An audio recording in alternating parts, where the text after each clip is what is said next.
Miss হবে না আপনার পছন্দের টিভি শো। দেখুন জি5 অ্যাপে একদম ফ্রি। আমি পলাশকেও বলেছি, আমার জন্য এনআরআই সম্বন্ধ এসেছিল জানো।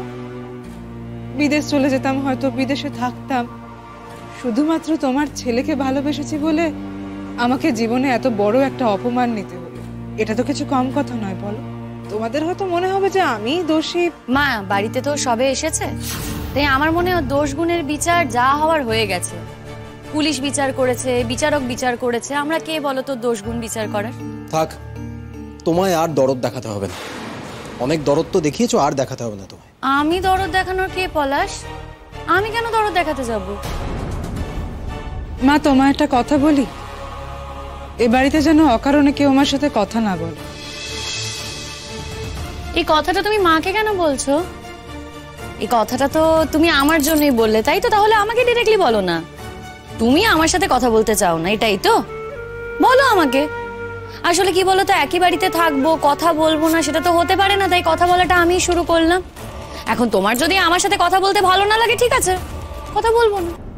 আমার বড় ছেলে যা মনে করেছে ঠিক তাই সে করেছে। কিন্তু দাদার অবস্থা তো এখন খুব খারাপ। শুনলাম সে তো আর কথাও বলতে পারে না। বলি, ও কি কথা? কে বলেছে গো? কথা বলতে পারে না?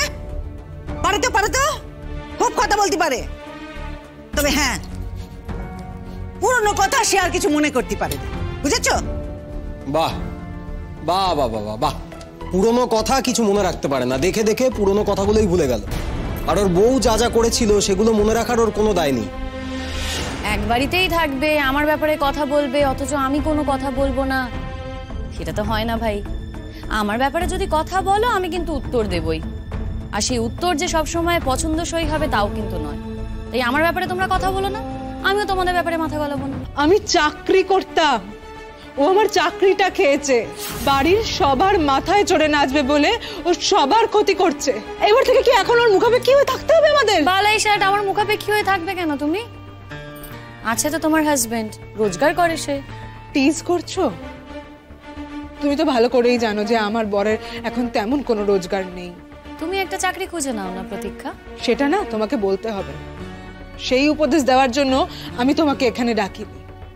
আমার জীবনের এমন 12টা বাজিয়েছো তুমি যে একটা চাকরি জোগাড় করারও উপায় নেই আমার। উমা, উপায় নেই কেন? দেখো, তোমার কথা মতো তুমি তো কোনো অন্যায় করনি। তাহলে যাও না, হায়ার কোর্টে যাও, আরো অনেক জায়গা আছে, তো যাও, গিয়ে সঠিক বিচার চাও। তুমি কি আমাদের ভয় দেখাচ্ছ নাকি? আমাদের শাসাচ্ছ যে আমরা অন্য কোথাও গিয়ে কিচ্ছু করতে পারবো না? এ বাবা, আমি কেন তোমাদের শাসাতে যাব বলো? আমি তো তোমাদের সাহস দিচ্ছি। যাক প্রতীক্ষা, কিছু খাবে তুমি? বলছি আমি না পরোটা বানিয়েছি, আর ও বেলার একটু তরকারি আছে, তোমাকে পরোটা আর আলু তরকারি দিচ্ছি, সেটা খাও। আমার সাথে কথা বলতে নাই পারো, কিন্তু দেখো এক বাড়িতেই আছি, একই হাড়ি চড়ছে, রান্না আমিই করছি, সেখানে তো আমার হাতে তোমাকে খেতেই হবে, আর তো কোনো উপায় নেই। আর আমার বাবা মা না আমাকে সেই শিক্ষা দেয়নি, বাকিদের জন্য রান্না করব, তোমাদের জন্য রান্না করব না, সেটা তো হতে পারে না। আমি রান্না করলে তোমার কোনো আপত্তি নেই তো প্রতীক্ষা?